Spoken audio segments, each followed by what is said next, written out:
First, thank you for attending this evening. We are happy to have you here and hope that you will find the presentation informative. I'd first like to begin by clarifying what may be a misperception. Georgie Morley wrote an editorial in the fall. That is where her involvement in the development, preparation, organization, and requirements for tonight's forum ends. She expressed a viewpoint. What followed was a conversation with someone in the community in December about a parent program. Through that conversation, the connection with her editorial was made by the adults having the conversation. I made the decision to make tonight's forum mandatory. After 10 years in educational administration, I've seen that workshops, forums, town meetings, presentations, and programs which are optional are often scarcely attended. Our intention for tonight's program was to be a conversation that would hopefully begin other conversations. It was never intended to be a referendum on anyone's parenting. As we look at the tragic events in South Hadley, we hear repeatedly on the news that, quote, the school knew. The response from the community has been that school officials, in knowing and allegedly failing to act, should be held accountable. The principal and the superintendent should be fired. For the past 4 years, we have conducted the Youth Risk Behavior Survey. We have 4 years worth of data to confirm that underage drinking, access to alcohol, and driving under the influence are areas of concern for our community. I did not and do not want to wait for an unfortunate incident to happen before addressing these issues here. I wouldn't want to put our community in the position of having to ask why the school didn't do anything to address this. Prom and ball are school-sponsored events. We offer these as privileges, not as rights. As such, they are not required. They are also times when adding alcohol to a celebration becomes a vulnerability. Schools across the Commonwealth and the nation have implemented a number of initiatives to address this vulnerability. Some schools now require students to submit to a breathalyzer test as a condition of entering a dance. Others require attendance at parent forums such as this. The hope is that whatever action is taken will underscore the dangers of underage drinking. Again, we hope that this evening begins the conversation.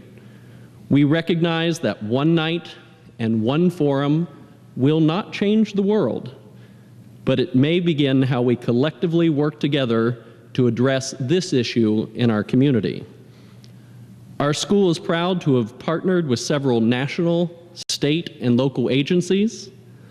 The local agencies, the Nantucket Police Department, the Nantucket Suicide Prevention Coalition, Family and Children Services of Nantucket are valuable and supportive partners in the work we are doing here this evening. At this time, it is my distinct pleasure to introduce Senior Georgie Morley.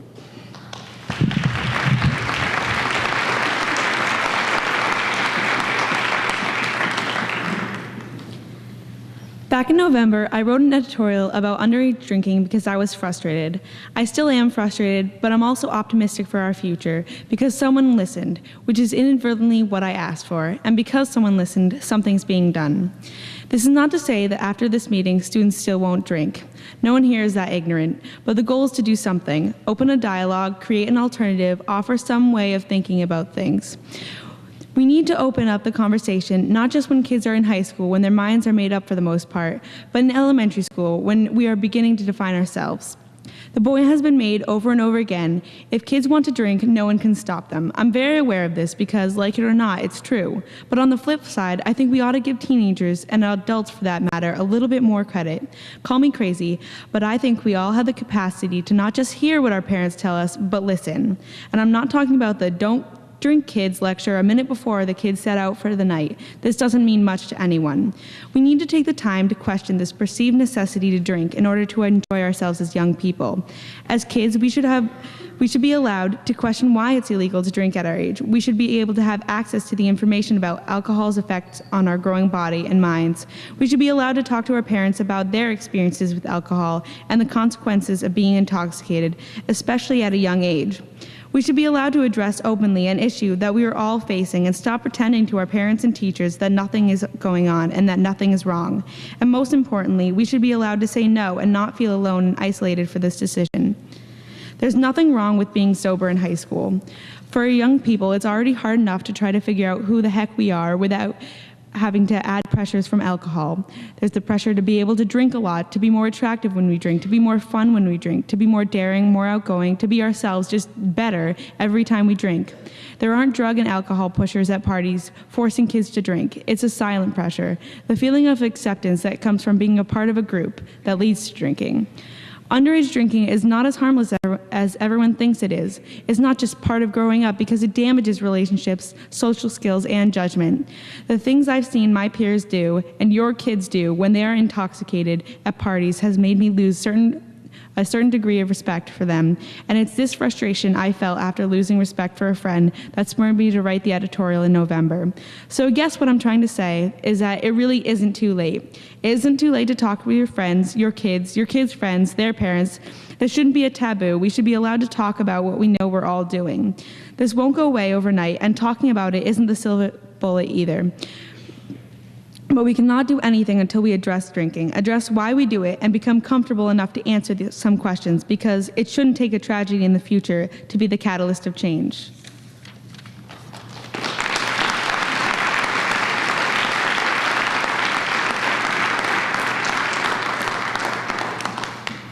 Thanks, Morley. That was very good. My name is Bill Pittman. I'm the police chief here in Nantucket, and I think many of you I know, either personally or through acquaintances with family, my children. This is all about one thing that we all have in common, and that's our kids. Since I've been here to Nantucket, I've watched the change in this island that's been occurring slowly but surely, and it is a gradual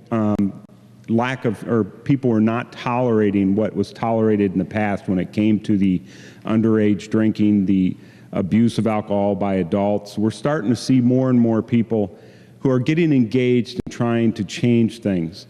And I think this forum, the fact that the school had a mandatory forum, is a huge step forward from what myself and a few others that have been trying to get the message out for the past few years have seen, and that is a very small group of people sitting right here in the front who would come to hear what had to be said about the abuse of alcohol and drugs in the school survey, about the tragedies that we've experienced here in the island and elsewhere. And unfortunately, everybody that was come to those forums were people that you didn't need to be sitting there listening to it because they knew it already. They'd either experienced it firsthand, or they had some other experience, or they really understood the issue. So we need to start engaging more and more people, and this is probably the best process I've seen to get this done. Now, why'd I get so interested in this? Obviously, being the police chief, it's against the law, and my officers are the ones that are out there to enforce that law. But more personal than that, back in 2007, we had 6 incidents in Nantucket over the spring and the summer where there should have been 6 dead kids in Nantucket because they were involved in rollover accidents or tragic accidents that but for some divine intervention and maybe the pucker brush on the side of the road kept them from being killed from those rollover accidents. Now, other than the fact that each of the individuals was under 21, you know what the other common factor was in each and every one of those accidents? Alcohol. That is a huge percentage of accidents involving alcohol, involving the potential for fatal injuries or even serious injuries. in comparison to what you experience in other communities. Because this is a fairly small community. It's a fairly landlocked, it's a waterlocked community. Our problems here are our problems. This isn't some kid from Yarmouth driving over here, partying in Nantucket and driving home getting in an accident. This is the Nantucket people that are getting in these accidents. These are Nantucket kids that are doing this drinking. Now, we have an obligation to you as a community, as a town, and that's to drive home the message that the behavior's got to change. We're working on that through various modalities and tools. For instance, many of you may have seen in the last few months where the Board of Selectmen approved a new set of liquor license or regulations for the town. The effort there was done for the purpose of putting together all of the rules in one book so that the people that hold liquor licenses know what they all are. Believe it or not, the Massachusetts general laws are very confusing when you try to assemble them into some guide for what you have to do when you hold these licenses. What are the rules? It's difficult for the police, it's difficult for the consumer, it's even that much more difficult for the person whose livelihood depends on that license. So the Board of Selectmen took the step of putting it all together, creating regulations, and printing them and distributing them and holding seminars with with the liquor license holders, explaining to them what their obligations were going to be. We had huge turnout and attendance for that. Every one of the license holders in Nantucket and the people who serve alcohol this year at a licensed establishment have to go through, as a minimum, what's called a TIPS training, which is training on how to prevent underage drinking, how to card people, how to identify when people are overserved, et cetera. That's not something that was ever, in many communities, haven't been willing to do. We've been working with the liquor license establishments to try to change the perception that they're the problem. We know it's not them. We know it's not the packaged liquor stores because we do stings at them. Virtually every one of them routinely cards. They card, probably many of you have been carded in these things. They just make it a practice. We know where a lot of the problems are. We know that shoulder taps are one of the primary sources for youth getting alcohol. What's a shoulder tap? That's when they stand out in the parking lot or down the street a little bit, they see a guy walking in the liquor store, they tap him on the shoulder and say, hey buddy, I'll buy your booze if you'll buy mine. So somebody who's 50 years old goes into the liquor store, buys the booze, goes back and he got his free fix and they got their liquor. We know that. We target that. We arrest people for that. And if you remember a couple of years ago, we arrested a lot of people for that. Those are types of efforts that are going to continue. Last year, we put a big focus on the moors and the beaches, the parties going on out there. Not because I dislike beach parties. I think every kid in high school should have the opportunity to go to a beach party. I just think since I've been here, it's one of the greatest things I've experienced. And I think many of you will say the same thing. But you don't have to have the alcohol to make it a great experience. And as I explained to the Veritas, a writer for Veritas last year who wanted to know why we're picking on kids trying to have beach parties and breaking these parties up, I asked her, said, what's the one thing that's there? And she'll say, well, there's people drinking. That's why we got to break it up. We can't be expected to turn our back and walk away once we see something going on that we know has potentially tragic outcomes. And it does. So we make it a mission to go out there and look for these things. We have pretty good ideas where they happen, when they happen, and how they happen. And so it's not that difficult. But what that's done, it's driven a lot of the youth inside, into your homes to consume their alcohol and have their parties. We don't have that kind of access to your homes like we have on the beaches, nor do we want to. That's up to you to secure your property, your premises, and your alcohol from them, to keep them from getting it. If you don't do it, nobody else will. Another problem we have is prescription drugs getting mixed with a lot of these this alcohol problem. Huge problem here in the island. One of the initiatives that we're working with ASAP to do here in the near future, believe it or not, it's harder to do than it sounds like it should be, but we're going to get it done, and that is people have a lot of prescription medications in their medicine cabinets that are old and expired, they no longer use. We're going to set up a mechanism for people to be able to turn that in, no questions asked, and it'll be disposed of properly without contaminating our water system or anything else. So stay tuned for that. But that alone, cleaning out your medicine cabinets, that alone will go a long ways towards helping keep your kids drug and alcohol free. Because what sounds like a good idea at the time, sometimes the next day it just, maybe it wasn't such a good idea. But sometimes the next day it was an absolutely horrible, tragic idea to do what they did. And you know, a lot of us have made that decision and we survived, and we think our children will survive too. I suspect everybody that's ever buried a child has probably said that at one point in time in their life. So you got to think about that. In my 30 years in law enforcement, I've seen a lot of good, smart, valedictorian, good athletes buried early because they went out and had a good time. And I know in the city I came from, there was one thing that was as sure as paying taxes every year, and that was one of the 4 high schools was going to have a yearbook dedicated to a student who died as a result of an accident or some alcohol problem. So guaranteed. And we're lucky here in Nantucket. I haven't seen that since I've been here. And I hope to stay around a while, and I hope to see that as long as I am here. So we're going to be around towards the end to answer some specific questions that you might have. But I think the thing to keep in mind about what we're doing with the police department, what the school's doing, is we're working with them, we're working with the license holders, we're working with the Board of Selectmen, and we're absolutely paying attention to the alcohol consumption here in the island. We're not trying to stop the parties and the fun. We're trying to just stop the abuse. We're trying to make sure that everybody knows the rules and that the rules are enforced evenly and that the rules are enforced fairly. And when it comes to the alcohol enforcement, I really hate to say, I have to be the police chief. I can't be the community's best friend at that point in time. So we ask for your support. We ask for you to pay very good attention to this next speaker. It's really hugely critical. He has good information, and I think it'll make a difference for all of us in the long run. Thank you.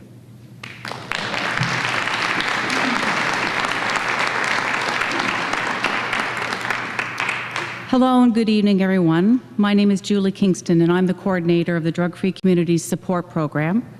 The Drug-Free Communities Grant was a 5-year, $625,000 federal initiative that was awarded to the Alliance of Substance Abuse Prevention Coalition in the fall of 2009.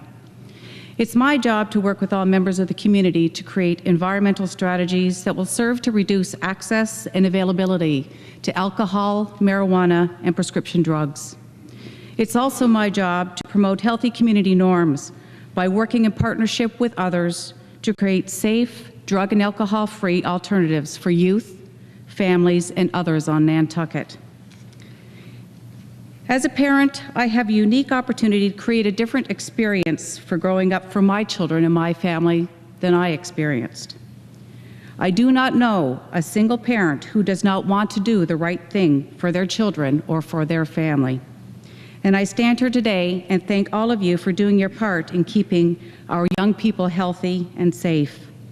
And I also thank you for being on the cutting edge while we as a community work to create a new rite of passage for young people on Nantucket that does not revolve around or involve the use of drugs or alcohol. In talking with others in communities across the state and nationwide around issues related to underage drinking, I became aware of the Be a Parent, Not a Pal presentation that was being offered at their schools, colleges, and organizations free of charge as part of the law firm Campbell, Edwards, and Conroy's commitment to community service. And I thought to myself, this needs to come to our community. And I approached them and learned that they were available to come to the island in April.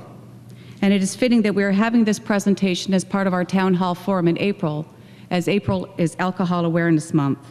And communities like ours across the country are coming together to talk about issues like underage drinking and other alcohol-related issues like social host law. Before I introduce our guest speaker tonight, I'm just curious to see how many people are familiar with social host law, if I can just see a show of hands. So very few. That's great. Mark Hoover Attorney Mark Hoover is a shareholder in the Boston office of Campbell Campbell, Edwards and Conroy, a nationally recognized law firm dedicated to the litigation of complex, high-stakes cases throughout the United States. Mark focuses his practice on the defense of product liability cases, particularly cases involving automotive design. He is a cum laude graduate of Marietta College, and he received his law degree from Boston College School of Law. As the father of two sons, aged 13 and 10, he joins you in thinking about the issues arising from underage drinking. Please welcome Mr. Hoover.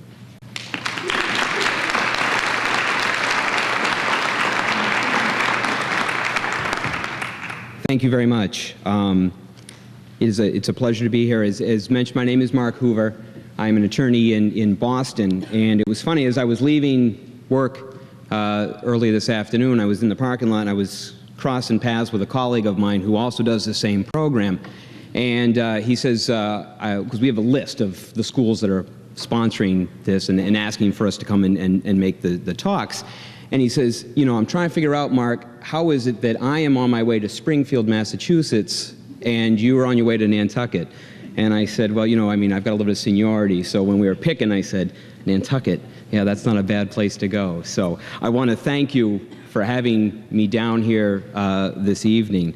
I'm going to talk this evening from a civil standpoint, from the civil side of matters. Our firm is mostly involved in civil litigation, so we don't do a lot of the criminal work in terms of underage drinking, but we unfortunately sometimes might get involved in civil aspects. And I've got a PowerPoint presentation in working with Bob in the middle of the room there. He and I are going to try to work together and go through my presentation. And what I'd like to do is to give you a little bit of the history and some of the background and the development of the social host liability statute, and then curve that and bring it into kind of the civil context and some of the possible risks that homeowners face with this involving social host liability. So Bob, if you want to go ahead and we've got a little beginning portion here. Was found dead yesterday near Norfolk. Last night, hundreds gathered at her high school in Rentham to remember the girl. It was really surreal because you never think it could happen to somebody at your own school. Around noon Monday, the students got word the body of the 17-year-old Plainville girl was found in a marshy and wooded area at Norfolk Airport. She and her friends were there Friday night for an underage drinking party when she wandered off, telling friends her cousin was on the way to pick her up. It's really sad. Like, I still can't believe it. It's just like, I don't know, it's crazy. These students say they've learned a lesson in her death. One decision can change things in the blink of an eye. Kids always think we're invincible, but really not. People would think this could never happen to them. We probably all thought this would never happen in such like small towns, but it can, and it can happen to anyone, not just Taylor.